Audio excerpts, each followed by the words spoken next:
Please, host, don't mute me, please. I'm sorry. Shall we then consider the items on the agenda? Agreed. So can somebody move Yes, for that? I move for the adoption of the agenda. Honorable Speaker, as Pemi Majodina, Chief Whip of the Majority Party. Thank you very much. Seconds. Thank you very much, Honorable Sheikh. The agenda having been adopted, Honorable Member, we then proceed to consider the minutes of the meeting of the 23rd of February.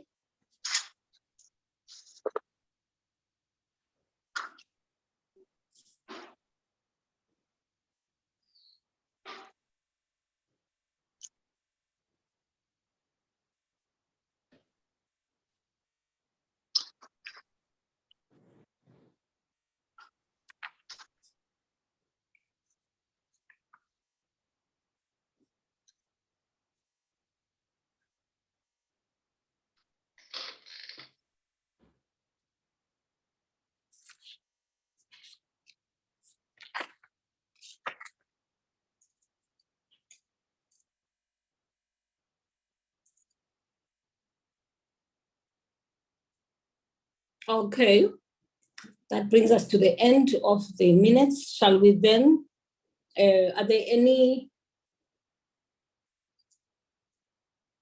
corrections? None. I don't see hands.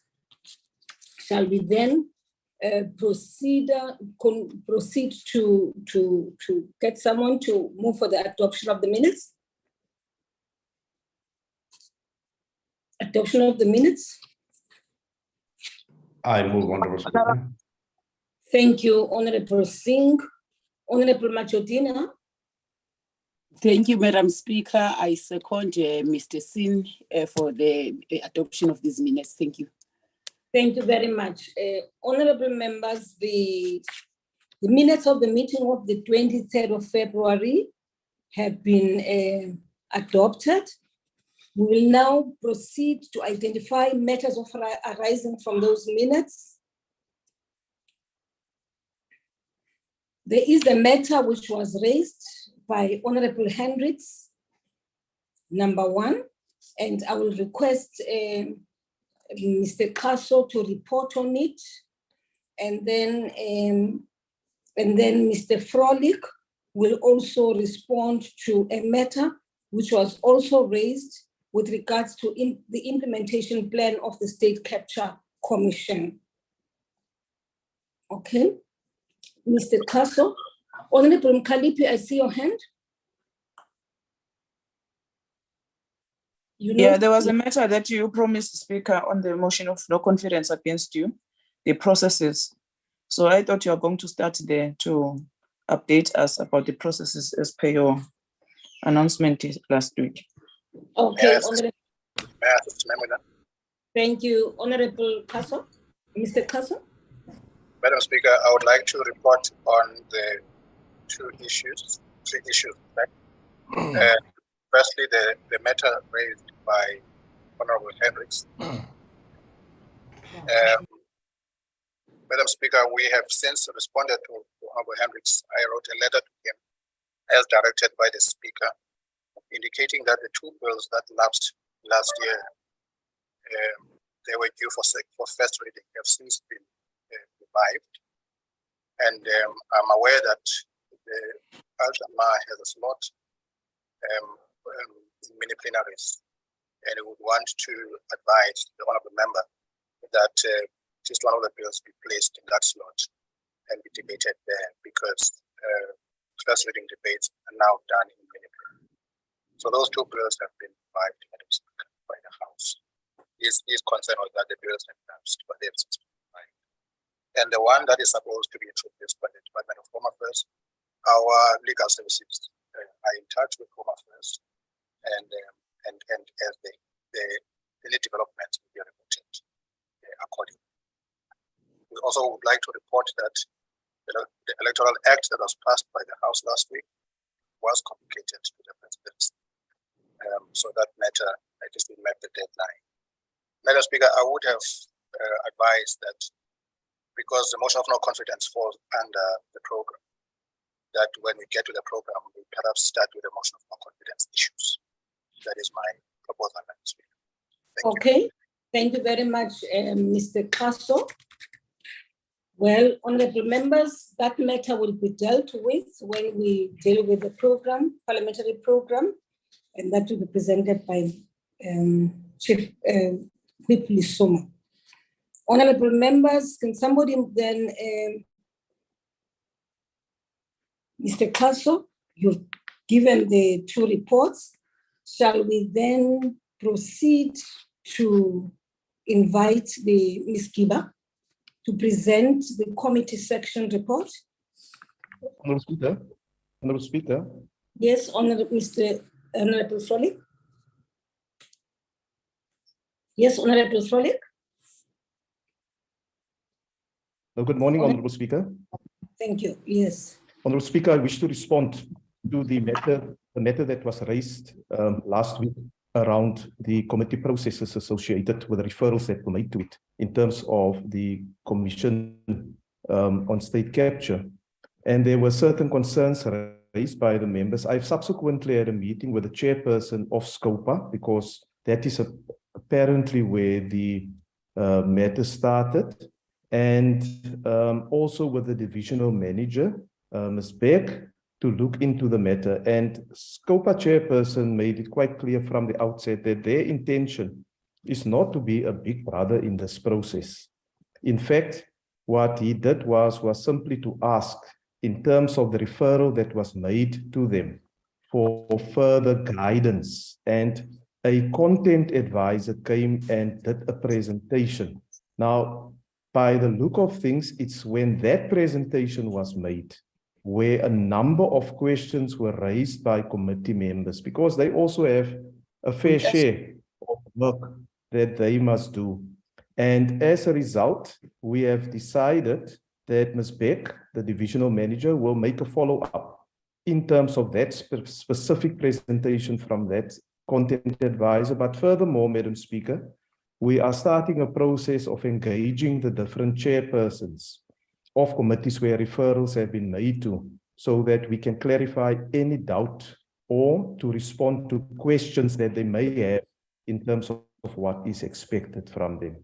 This will be done by the committee section, and will also ask the legal services to be part of their discussion with these chairpersons, so that they are clear in terms of what is expected from them. Thank you very much, Honorable Speaker. Thank you very much, Honorable Frolick. Honorable members, that is the report from the chair of committees.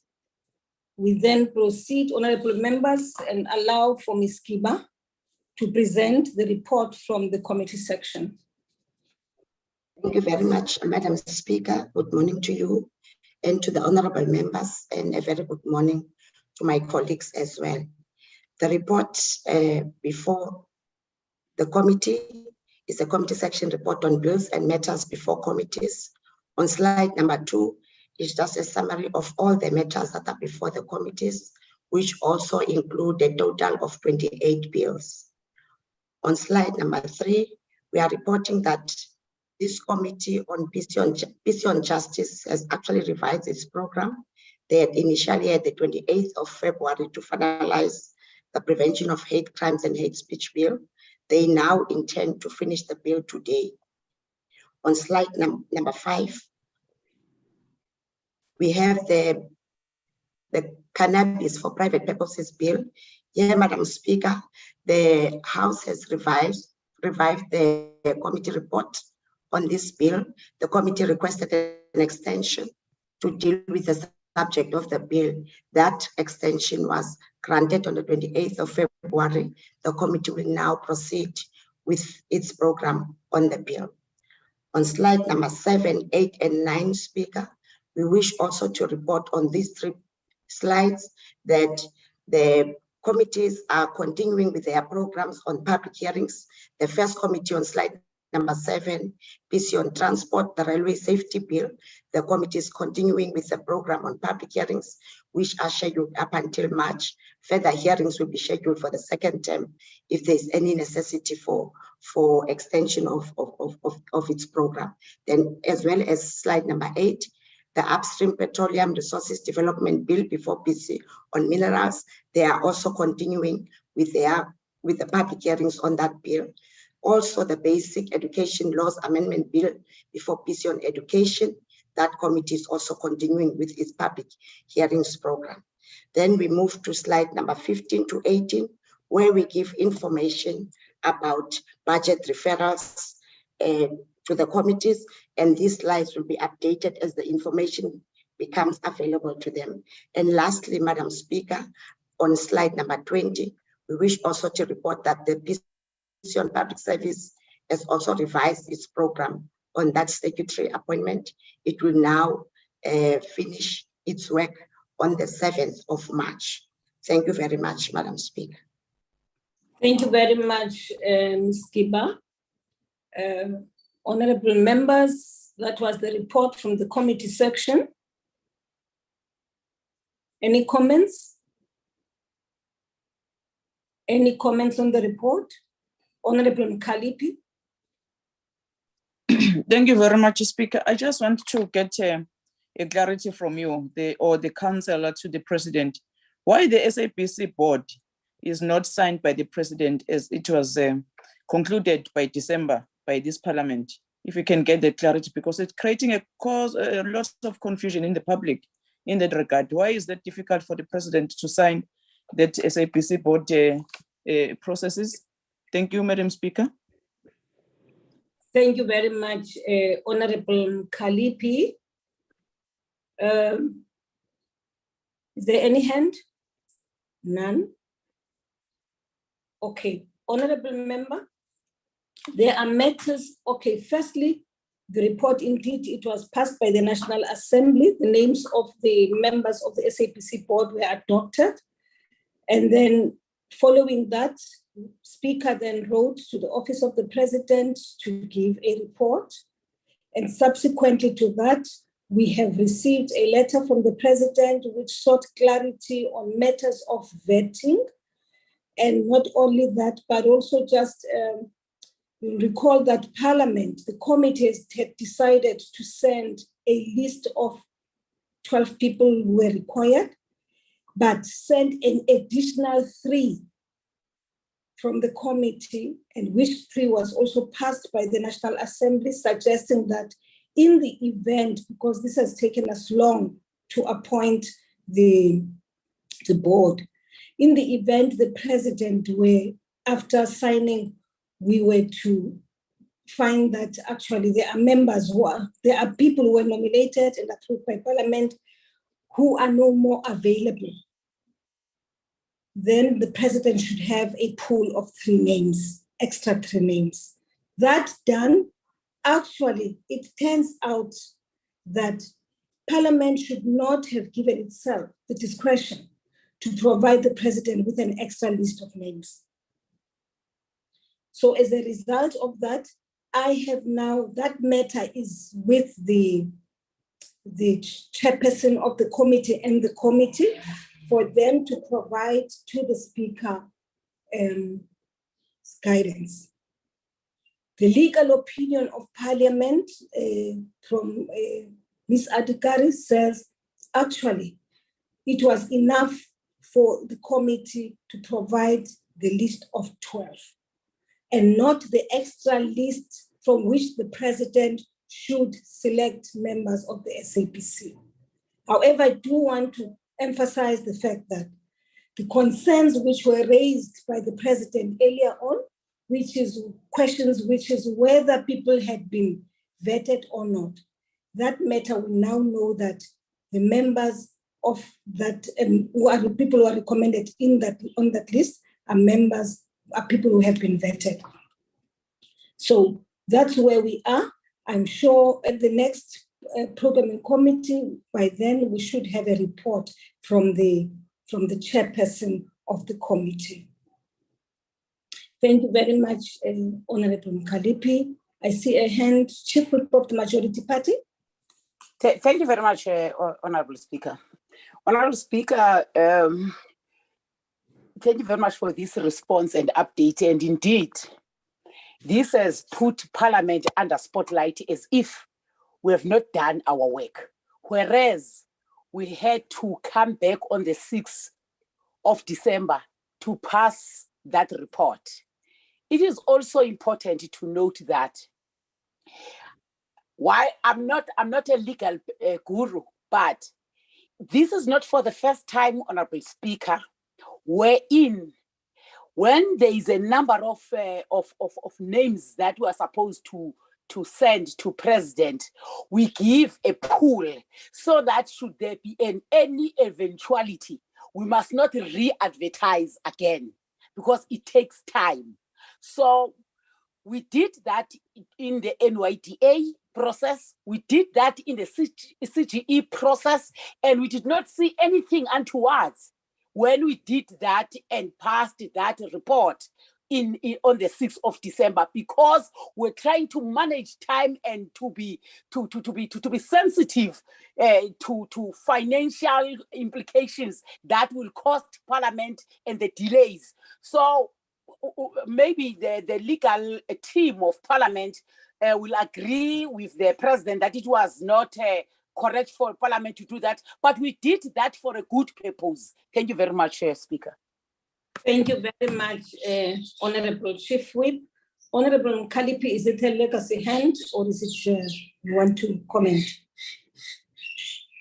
I just want to comment, Speaker. Thanks for the clarification, but ordinarily the councillor to the President was supposed to clarify this matter because he's here for that as well. I agree with the Chief Whip of the ANC, Speaker, and taking into consideration that SABC has been in instability for a while now. And then as Parliament has follow all the due processes.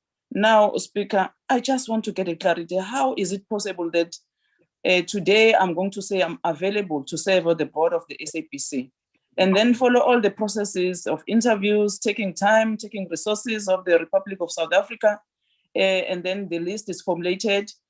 Only when the list is in the desk of the President, I'm now just saying that, no, I'm no longer available. Are we not being told not the truth in this matter? Because it does not make sense. It can be that today you are available, tomorrow you're not available. And then the second point now, we are saying that this matter is before the committee, which is dealing with the SAPC, which is communication in this event. So are you saying that the President rejected the list and then they did it in writing to you in order this matter to come back to Parliament? Because we are dealing with the executive and Parliament. So can you clarify on that one? Because there's a lot of confusion, and is a public broadcaster for the argument's sake. And we all have an interest because we have to protect a public broadcaster. And we can't afford whereby all the processes has been followed, as the Chief Whip of the ANC said, as Parliament, we have played our role. And then now this matter must come back to Parliament, and you are not even updated in this public forum. So I'm happy, I see Gerard Kuronov maybe is going to clarify some of the issues, because we need to know, did the President write to you as a speaker in writing and said you are rejecting some of the names, and then you must start the process all over again, and then it has to go to a committee? No. Thank you very much, Speaker. We didn't get there. We are not there yet. We are not there yet. I've given a report of what transpired, that after the passing of the names, by adoption of the names by the National Assembly, Speaker wrote to the President to present the report of the National Assembly, and to then propose to the President to consider those names, and provided an extra 3 names, pool of 3 names, as per decision of the committee and the National Assembly, right? Now, then the question which came back later from the Office of the President in written form was whether the names of the people who are being proposed, have been all vetted, and whether in fact there was a reason for Parliament to provide 3 extra names to the presidency. Now, according to the Chief Whip, in the past, for instance, with the CTA. Honorable Chapter, please mute. Mute, Honorable Chapter. Yeah. Now, in the past,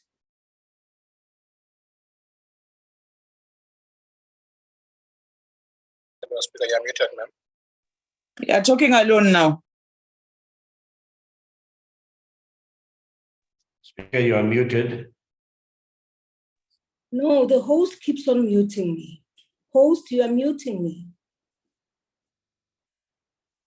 I apologize, ma'am. We'll make sure that they don't do that. Our apologies. Thank you very much. Now, actually, let me allow you, Kaso, to just present that report. Honorable Mr. Kaso. Madam Speaker, I think you've explained what has happened and the issues of clarity that the presidency has sought on the matter, to which Speaker responded. And I think the Speaker has dealt with that. I see, ma'am, there are hands, and maybe we'll respond to those hands. Now, thank you very much, Mr. Kaso. By suggesting Honorable Mkalipi, because Kaso has not spoken to that. When I said the committee made reference to the chair of the committee, I was making reference to the chair of the committee because in response to some of the questions on this matter by myself to the president, I have ensured that the chairperson of the committee is fully conversant with the manner in the issues raised and the manner in which I have responded to those issues. And therefore, if there is anything they need to guide me on, then the chair and the committee will provide further guidance. For now, I have no letter on my desk from the president which rejects the names of those proposed, except the letter where the president was seeking clarity on vetting, which I have subsequently responded to, which the committee has access to through the chairperson. So the entire correspondence with regards to between myself and the Office of the Presidency in relation to the SAPC board is with the chairperson of the committee. So if members of the committee would like to have access to that, you may want to engage with the chair just to have, I can also provide you with that information. I think that's what I was trying to say, Honorable Mkadipi. I've not received a letter which rejects the names, if there's going to be any rejection of the names. Thank you very much. Honorable Gert. Thank you, Speaker, and good morning, members of the committee. I concur with a report given by the Speaker. That is actually the correct clarification in the report. There was clarity requested on a number of issues that were flagged. I can assure the members of this meeting that it's a matter of urgency to appoint the SABC board as soon as possible. But the president has to apply his mind correctly on all issues before he makes that pronouncement. And I concur and I support the report of the Speaker that the clarity requested must come as soon as possible so that the information can be provided for the president so that the SABC board can be appointed with haste. Thank you. Thank you very much, Dr. Korenov. Lower your hand, please. Honorable Chief Whip of the Opposition. Yeah, thank you, Speaker. So no, mine is a simple one. Mine is a simple question. So the issue around clarity, which was sought by the president, has now been sent back to him. And so my understanding is that the approval of the SAPC board is now with the president once again. Thank you.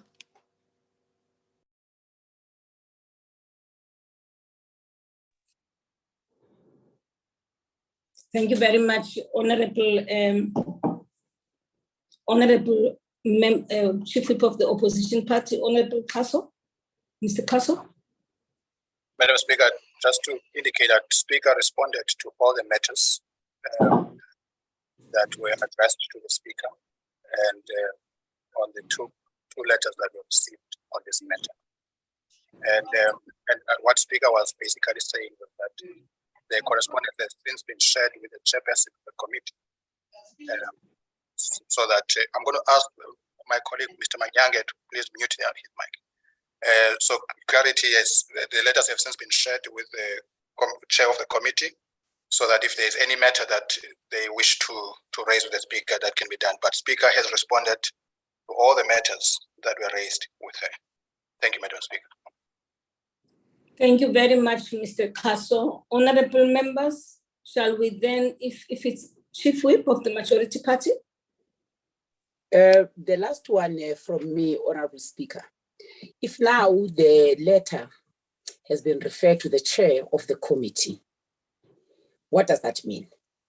Should we expect that a different report might be tabled in the House? What is the roadmap of this from the committee? Is the committee going to advise the office of the Speaker to further send clarity to the President? And if we could have a time frame for all this, it is not good for the public. Thank you. Thank you very much, Chief Whip of the majority party. Honorable Kalipi.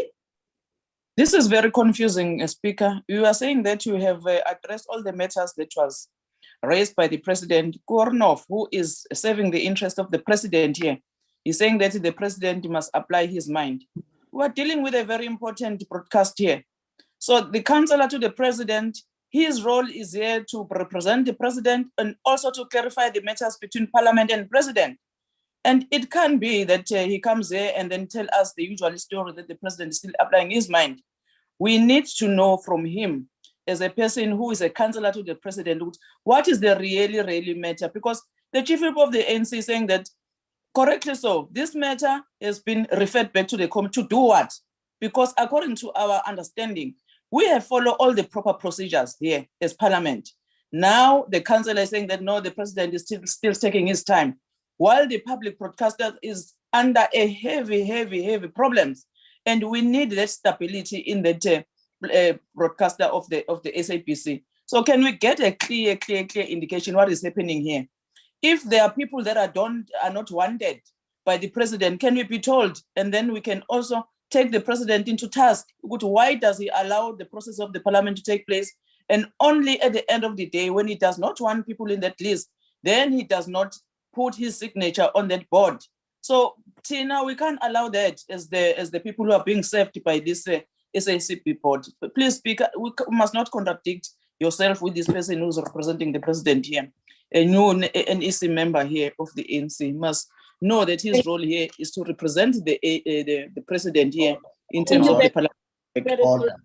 You are now out of order, Honorable Member, please. Honorable Member, I have given a response to you. I have clarified the issue. If there's any further clarity which honorable members seek on the matter, I am as concerned as you are with regards to this matter of the board. I propose that we proceed and that Mr. Kaso, and the team from and the whips actually, you can get a report from Mr. Kaso, and if there's further clarity which is required next week, then we discuss that.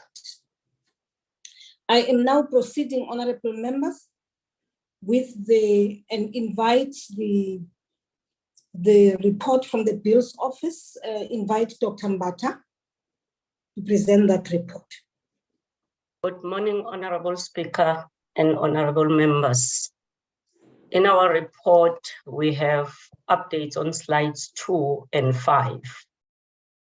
Honorable Speaker, a list of the legislation that is before Parliament was circulated with this report so that members may also refer to it. Slide number 2 indicates the 7 bills that were revived by the House. Please also see the list of bills before Parliament in sections A and B. Mr. Kaso has already indicated that 3 of the 7 bills are on the order paper for first reading. And the 3 bills that are on the on the order paper for first reading is the relocation of seat of Parliament Bill, the registration of Muslim marriages bill, and the divorce amendment bill. Honorable Speaker, yesterday's ATC also announced the classification of the Muslim marriages bill and the divorce amendment bill. The next update is on slide 5. The electoral amendment bill was passed by Parliament last Thursday and sent to the President for assent, which brings the total number of bills with the Presidency to 5. That's all from the Bills Office, Honorable Speaker. Thank you.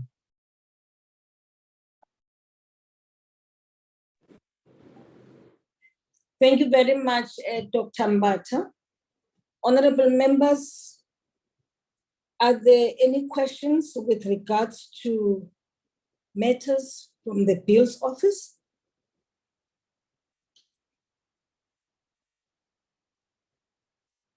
All right, I see no hands. Thank you very much to the honorable members. Then we proceed to receive a report from Whip Lisuma, Honorable Member Lisuma, on the draft parliamentary program. Mr. Kaso, I see your hand. Madam Speaker, thank you so much. As Speaker had agreed and the committee agreed earlier, that we would first deal with the issue of the motion of no confidence. With your permission, Ma'am, I would now like to give a report on that matter. Before you give a report on that matter, seeing that the Deputy Speaker is not here, who is the one who is dealing with the matter, I will request Honorable Frolic to chair this part of the meeting as the matter relates to a motion of no confidence on the Speaker. I invite Honorable Frolic, you are here, are you here? Please, will you take over the chairing of this part of the meeting? Thank you very much. Well, thank you, Speaker. I will request Mr. Kaso to provide a report to the programming committee, and then I'll ask for the inputs from members. Mr. Kaso. Thank you, House Chairperson. And I would first like to deal with the issue of the date and venue, as we were requested last week to attend to the matter. We have since looked around for a venue for physical sitting, full physical sitting for this matter, and we could not find a venue for the 7th.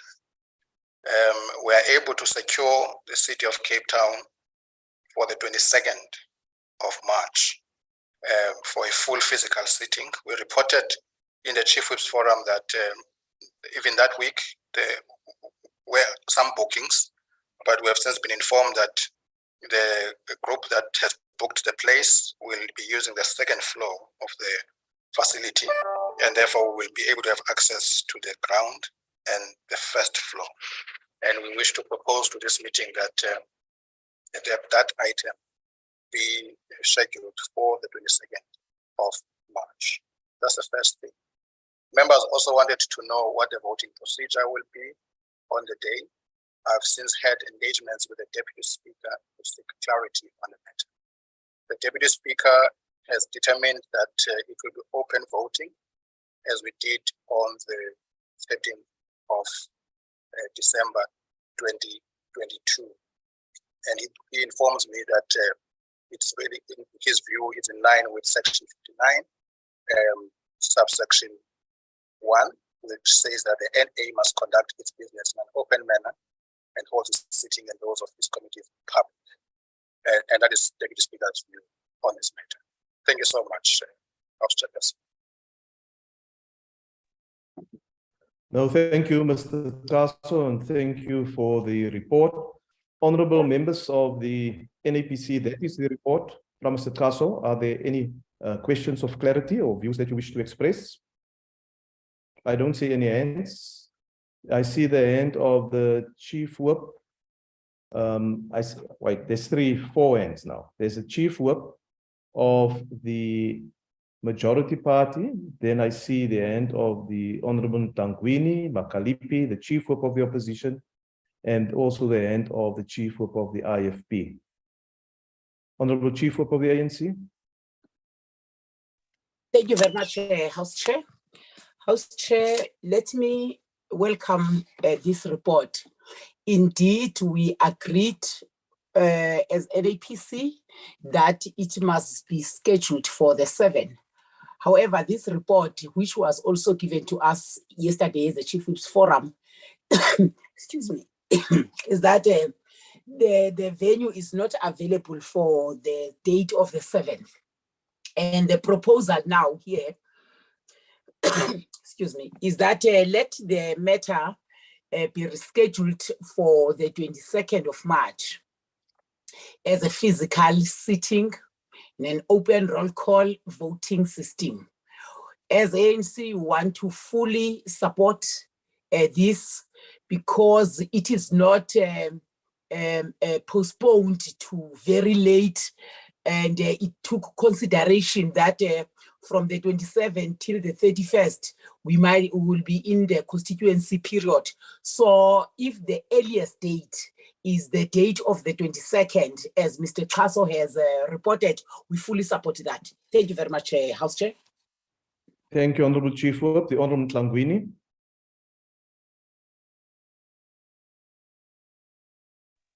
Thanks, Chair. This device with network and stuff. Chair, on the onset, I think there are many other venues that can be sought in Cape Town. We must never limit ourselves to one venue. And if there's one venue is not available, and then we just give up. There are many venues available in Cape Town. The staff of Parliament must do their work and go and find these venues.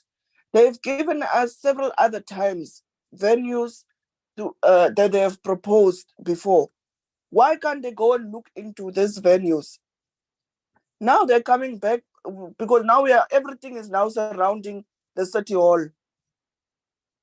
I mean, we must have an alternative venues. Say, for instance, this City Hall tomorrow, it's other programs and it needs to be physical. So we're going to also move the dates because the City Hall is not available. No, we need to be proactive, more proactive in our approaches, Chair, in sorting venues to conduct parliament work. It would have also been befitting for the Deputy Speaker to have been here presenting his report on the issues that we have raised, and not through Mr. Kaso, so you can exactly know what we want as members of the Programming Committee. We are not accepting the move in terms of the 22nd, and should we also in terms of the secret ballot. Last week you said that we must write in requesting for the secret ballot.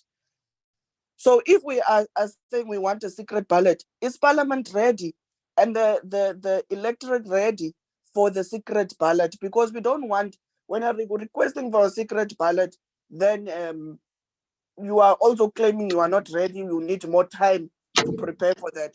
We need to be more proactive as staff of Parliament in terms of this process. Someone is interrupting me. Yes, Honorable Tlangwini, may I ask the Honorable Shaky Mum to switch off his microphone because it's disturbing the proceedings of this meeting. Continue, Honorable Member. Thanks, Chair. So we need to be more proactive in all of this arrangements so that we are not shocked, because we know we may not see it, but this thing of open voting, especially to sensitive matters like this, have some emotional effect on some members of Parliament if they are voting against party lines or so forth, like we have seen in the Pala report. So please, Chair, to protect members of Parliament, we must ensure that we as Parliament must also take a decision and not wait for the political party to request for secret ballot. We must also take into account of the safety of members of parliament to say, no, but we are, this is a sensitive matter and it's concerning the speaker. Let's have a secret ballot. Because tomorrow the speaker is saying, but Honorable Frolic didn't vote. They voted with the EFF in the motion. And the Honorable Frolic is a House chairperson. The working relationship will be dented. And I'm just using you, Honorable Frolic, as an example. The working relationship will be dented. So even if Honorable Frolic will want to vote with his conscience, he can't now because he is now fighting also for his job with the speaker. So we need to pay closer attention to issues like that. Thank you, Chair. It's Thank something you, that Honourable Member. The Honourable Kalipi. Honourable Kalipi. Thank you very much, Chair. I was just listening. I don't know who was disturbing now. No, I fully agree with what Honorable Mhlangweni is asserting. Yesterday in the Chiefs Forum, the matter was presented there, and then we made it very clear as economic freedom fighters that we are against this unreasoning or unreasonable way of trying to manage parliament. And then Honorable Mhlangweni is correct to say there are so many other avenues that can be explored by parliament. It's not only the City Hall. And it means that whenever we are going to have plans in terms of our program as parliament, and then when the City Hall is not available, we are going to postpone our work as parliament as if we have signed an agreement with the City Hall that come rain or sunshine, our work must be there in the City Hall. No, it's not. We have raised this issue, and it was a robust debate during the Chiefs Forum to say that, no, but you are tidying us in under one venue, which is not possible and is not making a logic any sense. Let us get other venues. Even Honorable Mente was there attending the Chiefs Forum, even suggested that let us erect a marquee there by the Mandela statue in Parliament because we want to work. And we also said, no, this thing of saying that no, because Parliament was burned down and there's not enough spaces to accommodate all of us, it must come to an end, Chairperson, Chairs of Chairs, because ordinarily we need to go back to Parliament to work. We need everyone to be accountable, especially the executive. And this thing of meeting here in the gadget is not helping anyone. As you have seen yesterday, the Deputy Minister can't answer any questions. And then the minister is cruising there in overseas, and there's no consequences.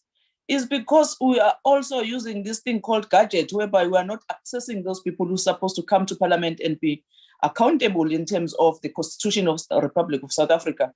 We are firmly proposing here that we are, as the EFF, as the people who have also submitting this vote of no confidence against the Speaker, we are saying that we don't agree with the reasons stipulated here to say it's because the City Hall is not available. We are saying Parliament must go and find other venues. During the State of the Nation, the money that was spent on the State of the Nation was doubled. And one of the reasons was that we are paying City Hall. So it means it's a bad planning, Chairs of Chairs. We can't be planning and then announcing this is our program, this is our plans as Parliament. And then now we have to be told, no, it was a bad planning because we just put a matter on the table without checking the venue. What is that? Even the branch of the ANC down there have a good plannings in terms of their program. It can't be Parliament that come with this bad planning. No, we are rejecting that, and we are firmly proposing that let us find another alternative venue. I agree with Honorable Mhlangweni 100%. It can't be that it's Khaso who must also explain to us instead of the Deputy Speaker. And then what are the reasons? Because Khaso just tell us just 2 lines that no, it will be an open ballot. Why? We need a secret ballot in order for everyone to exercise his or her right as a member of Parliament guaranteed by the Constitution of the Republic of South Africa must do so without being victimized, because we know very well that other people will just vote against their will because it's open. So it means that this motion of no confidence, it is not going to also to be a true reflection of the members of the Parliament. So therefore, Chairs of Chairs, what we have proposed in the Chiefs Forum yesterday, we are still stand by it. As the owners of this motion of no confidence, who are saying we need to go ahead as per planned. Is the programming we told us last week here that this motion is going to be placed on the 7th of March. It's not us. Tina, we follow the processes and then you agree with us, you put on the program. Now we are backtracking. We are coming back and say that you didn't get a venue. No, go and get the venue. This is not our problem. It's your problem. You should have a plan very better and knowing very well that we are working here and then we need to work. Thank you very much, Chairs of Chairs.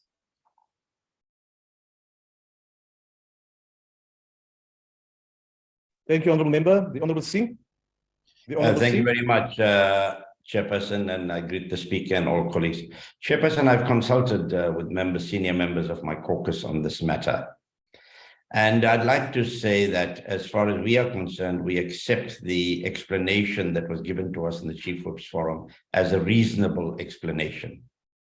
We don't think it's going to be possible within 2 weeks to go and find another venue. We're talking about a venue that must be converted as a precinct of Parliament. It's not just getting a marquee or getting some open space and saying, well, this is Parliament. There are a number of things that go with creating a precinct which is called Parliament. Your security, your key points, all complying with the Key Points Act and everything else. So we think it's reasonable. And I do not see why some of us want to worry about how others will vote on a particular matter. We should be concerned about how we are going to vote on that matter. We've had a motion of no confidence in the President. We've had the Section 29 report, which was an open vote, and members had an opportunity to vote in the manner that they wanted. It goes beyond the way that we vote on virtual. So we are comfortable. We agree that the motion has to be debated, and it has to be debated in this term. And we also agree that if one has to look for alternate venues for a physical sitting, then let us do that. But we can't do that within 2 weeks, and we don't want to postpone this particular motion. And as far as the other events that we have in the year, like the events which is SONA and the budget, those are planned a year almost in advance, and that is why the venues are booked. So we will agree with the arrangements that have been proposed. Thank you, Chair. Thank you, Honourable Singh. I now want to recognize the Honourable Chief Whip of the Opposition. Thank you, Chair. Look, I think for me, this also drives a tangential point about the fact that Parliament needs an alternative venue for it to conduct its business fully. But on our side, what is really important is that because of the nature of the vote and the nature of the motion that is before us, it's absolutely critical that I think we conduct this debate and the vote in a physical sitting where all members of Parliament will be able to cast their vote and it be recorded so that they may be able to defend or not defend their choice to the constituents that they serve.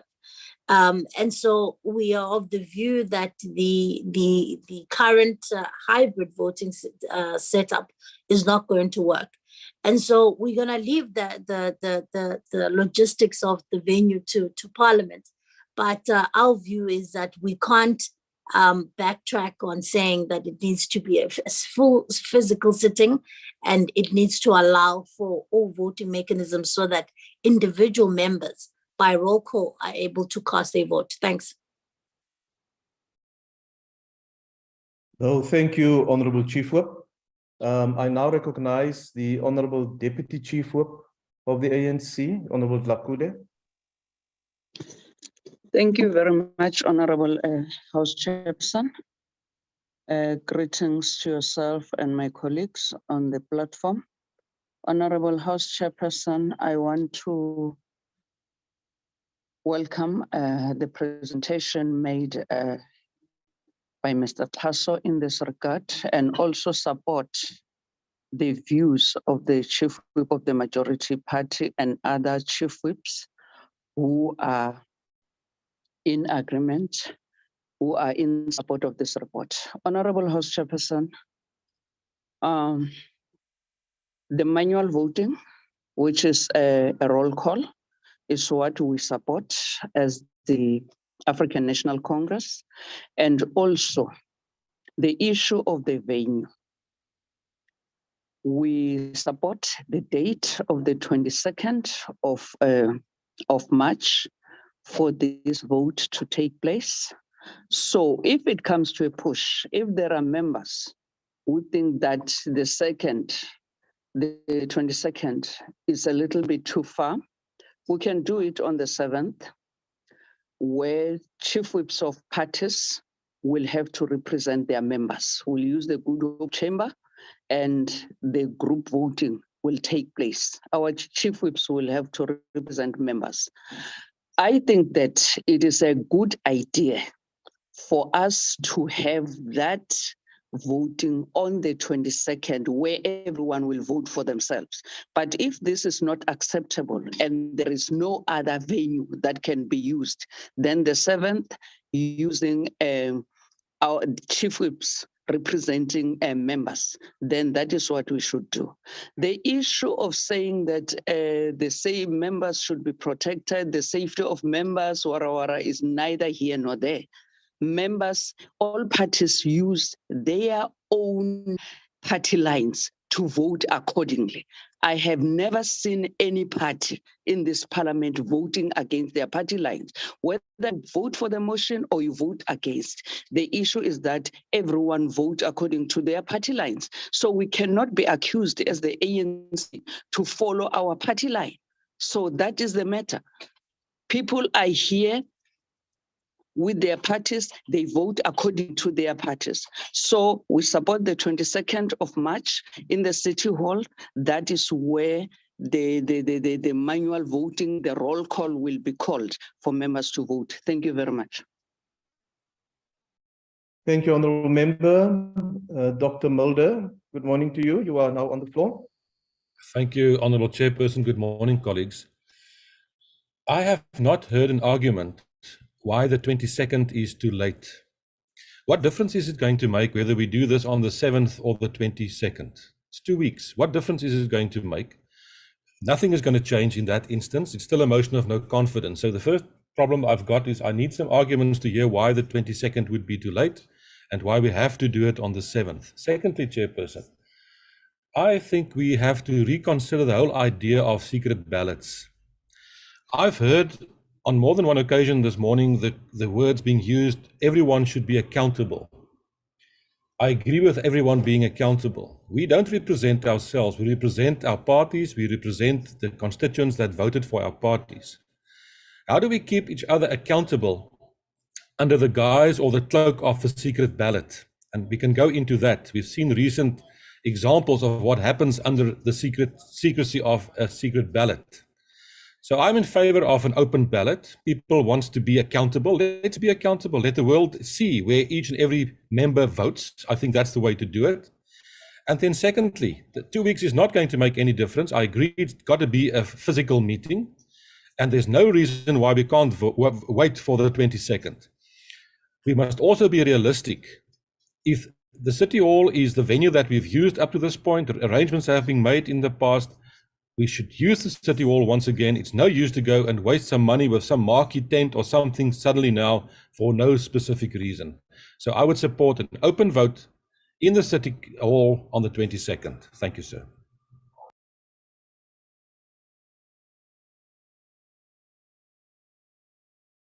No, thank you, Honourable Mulder. We've heard your view on behalf of your political party. And may I ask also those who will make contributions further, that we've heard the views of the members who have spoken and that we don't repeat necessarily. You can clearly state your view of your party within a few sentences without going back on the issues that were dealt with. I'm keeping note of everything that has been said. And essentially, there's two views that are emerging from this. I now want to recognize, there's now new hands that I see here.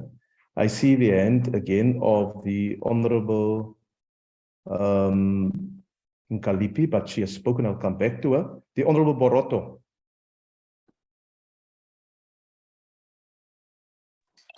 Thank you, Chairperson. Chairperson, I think I lowered my hand after the members have spoken, just to agree with what the Deputy Chief Whip has just said about us having this physical sitting on the 22nd. I don't want to go into details because that is the main issue here. Thank you. Thank you, Honorable Member. The Honorable Nkalipi then. Honorable I don't know, Nkalipi. it's your gadget. There is DP, there is National Chair. Their hands are a long time up. Let me lower my hand to allow them. Yeah, please lower your hand then. Thank you. May I ask then and request the Honorable Mente? The Honorable Mente. Yeah, thank you very much, House Chair. My Chief Whip's hand is up, so I will allow the Chief Whip to go. Okay. Honorable Shavambu. No, thank you very much, Chair. I think it's disingenuous to say that there's no difference between the 7th and the 22nd. So if there's no difference, let's go on the 7th then. Let's do everything. And it is problematic for Parliament to want to take political decisions based on logistical issues, because Parliament has got an obligation at all times to have spaces where we can gather all of us to take decisions. The issue that has led us to table a motion of no confidence is not a minor issue. It's not a trivial issue. It's a situation where a speaker has called in the police, has allowed the security services to invade Parliament, to undermine the separation of powers that is establishing the Constitution. It's not a minor issue. And to say, no, it's not a major issue, the speaker must just continue as if everything else is normal. It's not normal.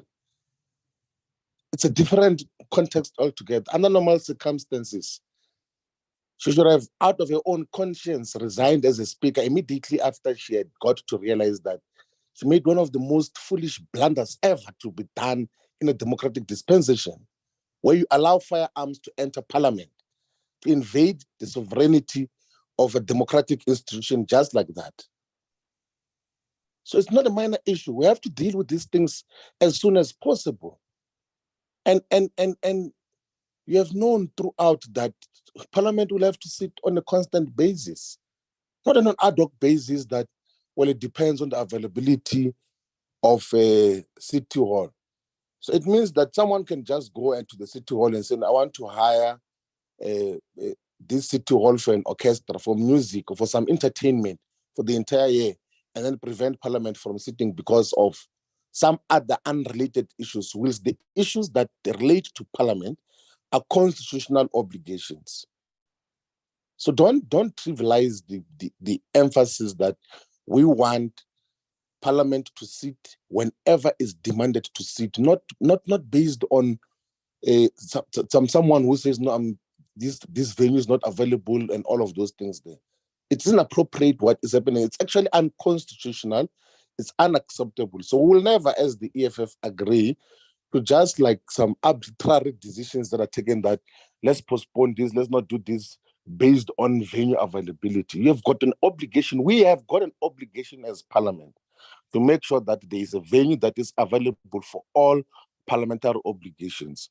So we disagree with all of you who are saying that we cannot constitute Parliament because of logistical issues and everything else. We have to constitute Parliament as soon as possible. Thank you. Well, thank you, Honorable Shavambu. I see the other hands are down now. For Chairperson, the Chief Whip of the ANC, do you want to make another intervention? Honorable Papu? I indicated through Mr. Kaso that I'm having a difficulty with my raising hand icon and that I didn't want to shout. So I asked him to tell you that I wanted to make a contribution. So I didn't want to interfere when you were chairing. And I've also sent you a message. Okay, I've now seen the message from Mr. Kaso to my number that I'm using. I haven't seen your message, but I will give you the opportunity then, since it was indicated that you want to make an input. You may now do so, sir. Chair, I think the issue of the National Assembly being in its effect. So the logistics are always at the center of our sittings until we rebuild the banned buildings in terms of the law.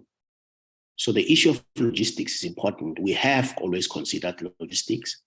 The issue of SONA and the budget was planned last year, and we agreed in the NAPC on them. The motion came now, and we always knew that the venue we're using is always also used by the community. Whatever venues we're talking about are also used by the community. So this can't be a situation where all venues are blocked for National Assembly. Until we rebuild Parliament on the basis of the law, of heritage laws, we're going to continue to have a hybrid. We have rules which ask us to meet. So the issue of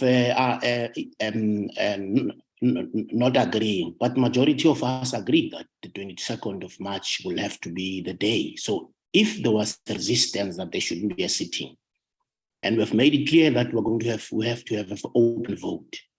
Those who don't want to accept, well, I think that has been on record, but to say that that is unconstitutional, I mean, that can only be proven by a court of law. But for us here who have got rules which we apply, we are saying that 22nd will be the date for the debate, and we're going to all vote in an open vote. It's not only us, the other parties who agree with an open vote. The DA agrees, the FF agrees, the IFP agrees, which have spoken here. So Parliament must operate on the basis that we're going to have that debate on the 22nd. And majority views run Parliament. There's no institution which is not run by, unless we're stopped by a court of law or somebody, which I doubt, because internal arrangements of the Legislative Assembly are not dictated to by other arms of the state. The 27 will apply, because we can't be bullied into accepting decisions which are fatal. And I think Deputy Chief Whip said it, that to declare parliamentary precinct is not something you just pitch up a tent and then do it. There are procedures for declaring a parliamentary precinct. That's why we need to do planning. So I think it's not going to work that we can be mashed or bullied by anybody. 22nd March is the one which we are saying should be done on that day. And if there are members in this forum who don't accept, as they are saying we should accept their view, tough luck. Their views are not the majority views. Thanks. Thank you, Honorable Member. And the last end is that of the Honorable Asoma, and I want to draw this discussion now to a conclusion, please. Honorable Asoma. Good morning, Honorable Chair and colleagues, and everyone on the platform. Chair, I respect that we are not going to repeat what has been said, but however, I felt that I must say something on this one. Just to remind honorable members and the public who might be watching this, that the framework of the incoming year, it gets presented to the NAPC around about December, and it gets adopted, and also the skeleton program also gets presented there. That deals with the statutory issues, matters, and matters that we can't do otherwise or postpone them, for the reason for the better planning. As we move along, we do present the program in a quarter form, which gets populated in terms of the agenda item. How I wish then we would have preempted that there would be, at this time of this quarter, there would be such motion. We wouldn't have preempted that, nobody would have. But we have the date of the 7th. That seems to be an issue that we suggested it, correctly so.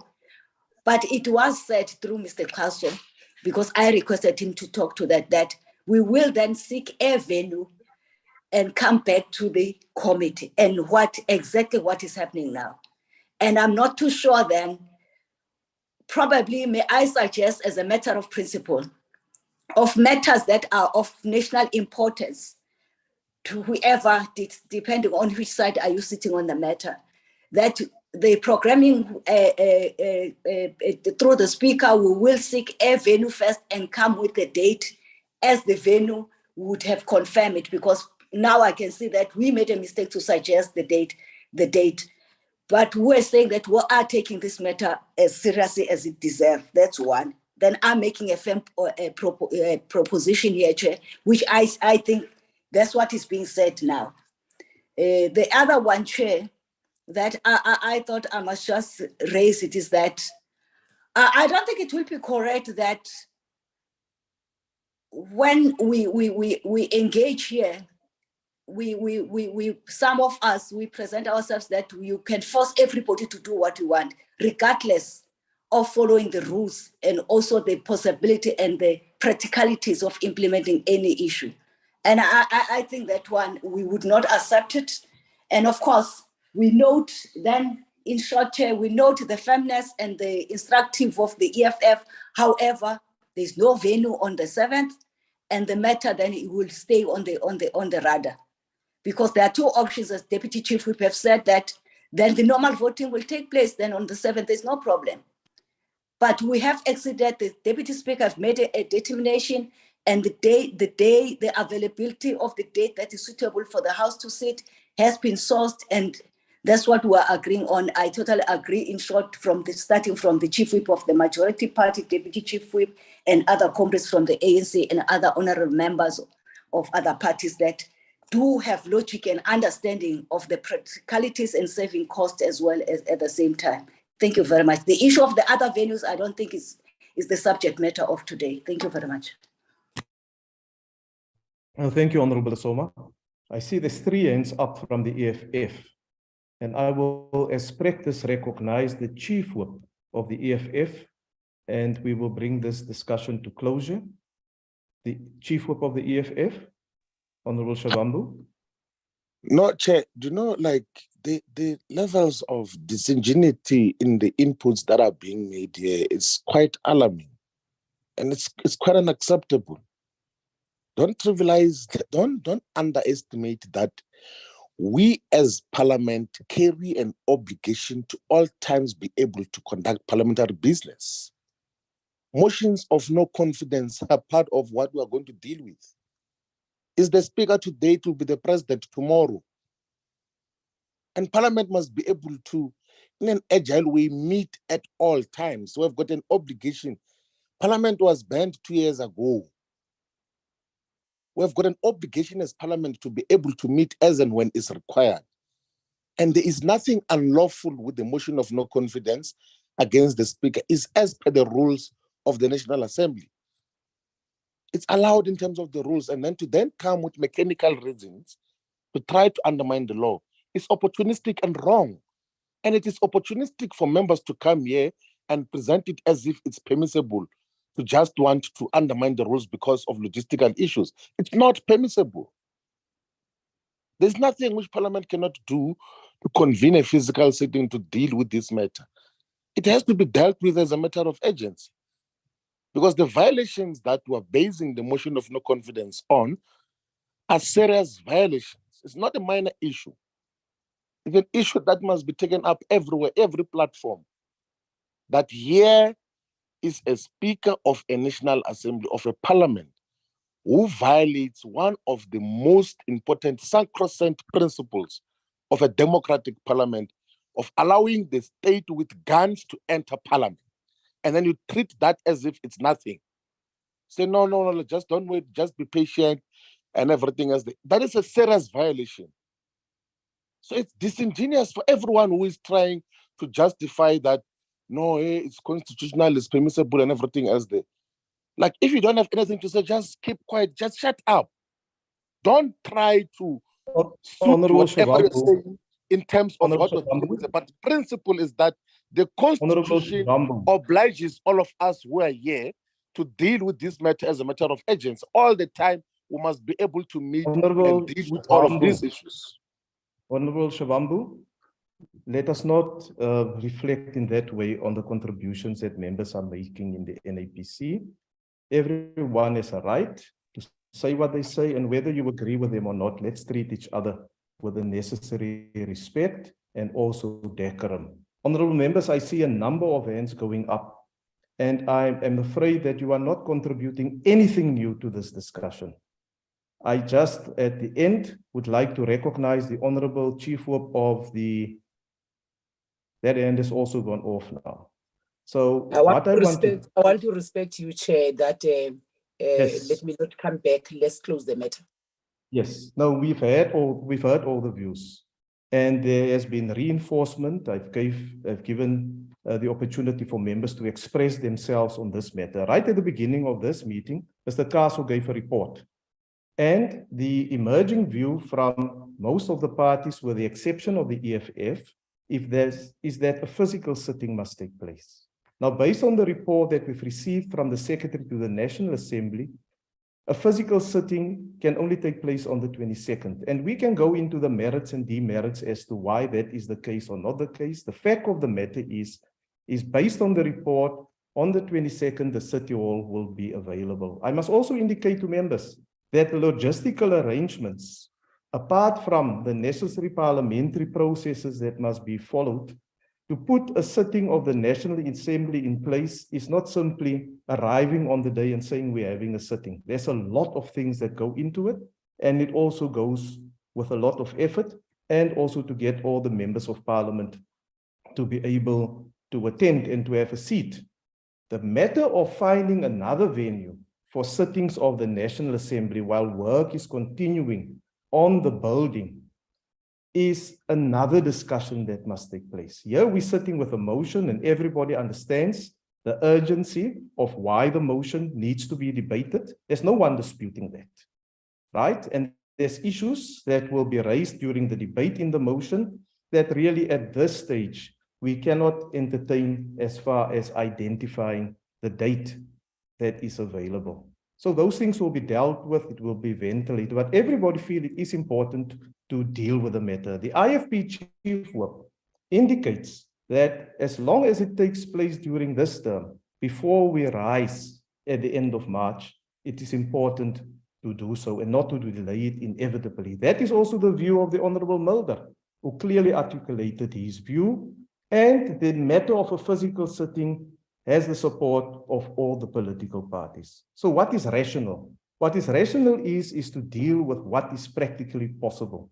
And from what I've heard of the contributions, with the exception of the EFF, that there is broad support for the program to indicate that the date would be on the 22nd and it would be in the City Hall. Now, the Deputy Speaker has dealt with the matter because we do not expect the Speaker to be dealing with this matter. And the Deputy Speaker is not available on the platform, but in the report at the beginning also, there is a report from Mr. Kaso that says that it will be open voting that will take place. And that is a matter that can be discussed further. If you want to challenge the decision of the Deputy Speaker or whatever, there's avenues to do so. And you are welcome to exploit those avenues if you disagree with that. But the broad consensus here is, once again, with the exception of the EFF, is that we have this item on the agenda. It is moved to the 22nd. And in future, as the Honorable Lasoma has indicated, that when it comes to matters such as this, we must first check the availability of a venue where all members of Parliament can be accommodated before we finalize dates in the programming committee. And honorable members, that is where we are. And I want now to move on from this point and give the Honorable Lasoma an opportunity to deal with the rest of the program. The Honorable Lasoma. Thank you very much, Honorable Chair, and thank you once more. Good morning, colleagues, and your good self, Chair. Allow me. On the point of order, I hope we have not moved from that item because we still have a contribution to make. We don't agree with that summary. Honorable Shabambu, what is your point of order? No, Chair, we don't agree with that summary in terms of what you have just said now. It's irrational, it's senseless. who could want to take parliamentary decisions. Point of order, Chair. Constitution. Honorable Papu, Because let me allow just very briefly for the Honorable Shavambu to conclude, and then I'll give you an opportunity. Because in fact, I have moved on from this point now. We have ventilated this matter for almost an hour, and it's quite clear that the EFF has a different view, while the other parties have a different view. And we reach decisions in the NAPC based on broad agreement and broad consensus. It's not always possible for everybody to agree on the point. But let me listen to the Honorable Shavambu, and then I will come back to you. Honorable Shavambu? I was saying that your summary of the discussions here, despite these broad consensus which you're talking about, is an irrational and senseless, unconstitutional summary in terms of what has to happen, because we carry an obligation as Parliament to convene as and whenever it's possible. Whenever there are issues that are within the rules of the National Assembly, whenever there are issues that have to be dealt with by Parliament, we carry an obligation to meet whatever time, even if it's on Christmas Day or New Year's Day, whatever day, we carry an obligation to gather as Parliament to deal with issues that pertains to the Constitution and protection of the Constitution. What we are doing is unlawful, it's wrong, it's completely irrational. And we cannot just like fold our arms and then keep quiet and say nothing when we are purposefully taking a caucus decision of the ANC and want to impose it on us. It's unacceptable. We can, of course, we can't even dignify what Freedom Front Plus says, because they said in Parliament that they agree with the police invading Parliament. So it's not an issue which we can celebrate, because that is how they think about a democratic dispensation that must have members of Parliament operating and discussing issues, dealing with issues under firearms. We cannot allow, so whatever the summary is wrong, is unacceptable, and we'll subject it to challenge everywhere. That Parliament at all times must be able to convene and deal with all the issues that are before it, and not just utilize some logistical issues to divert the attention of what we have to deal with. What they are doing is unconstitutional, it's unlawful, and you know it, that what they're doing is wrong. Thank you, Honourable Member. Honourable Member, you are welcome in your personal capacity or on behalf of the party to exploit any other avenue to challenge this discussion and the broad consensus that really has been reached on the matter. I must also indicate that political parties have different views, and this is the platform in Parliament where we allow for divergent views, and really we cannot reflect in a manner to the views of other political parties that we don't want our own parties to be reflected on. So I want to close this point now, and you are welcome, you are free to use all other avenues, as you said, to reflect on this. I want now to recognize the Honorable Asoma so that we can continue and conclude this meeting. Party caucuses are supposed to start in the next 10 minutes. Thank you very much, Honorable Chair. I will be quick as possible. May I register that a draft report that is being will be presented now has been also presented at Chief Whip's Forum, and a general acceptance was reached. I'm using that word carefully, general acceptance. Chair, I will just pick up the most highlighted issue that I think is important for noting, because it has been circulated and not much has been changed other than that we have populated some of the items in the framework and the program that was presented last week.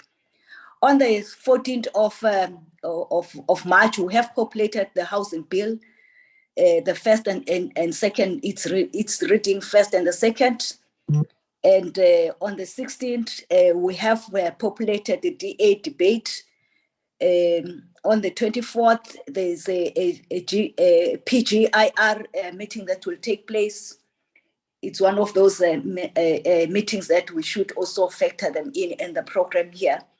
As well as the last point that I would like to talk to is that on the Seventh, we have populated the Marine Population Pollution Amendment Bill, as well as Transport Appeals Tribunal Bill, which the committee have requested that they shouldn't be a debate, but a declaration will be done by when it gets presented by the relevant chairperson in terms of the Transport Appeals Tribunal Bill, Amendment Bill. Then also for the matters that were due for revival, I must register that it is a work in progress, but largely safe to say that we have almost revived matters that, as we indicated previously, that will prioritize also in consultation with various committees through their chairs, the bills, the oversight report, and also statutory appointments, and also the international fora having followed due process in terms of processing those international fora reports. The Honorable Hendricks' bill, two bills have been revived, and they will then correctly so be tabled before the mini plenaries. The Home Affairs one, we have dealt with. That one is completed as it reported by the Bills Office. The rest, Chair, it's as tabled before, because the one for the vote of no confidence to the Speaker, we just concluded that one, and it will be populated, and it is suggested as such. Thank you very much. Thank you, Honorable Asoma. Are there any questions of clarity? The Honorable Kalipi.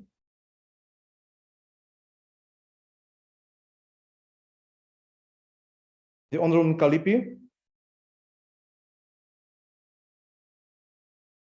No, it seems to me that the Honorable Member is no longer there. Can we move on to the next item on the agenda, please? Can we fly the agenda, please? The announcements of closure, Chair. The next item on the agenda is announcements. Are there any announcements that anybody wants to make and to bring to our attention?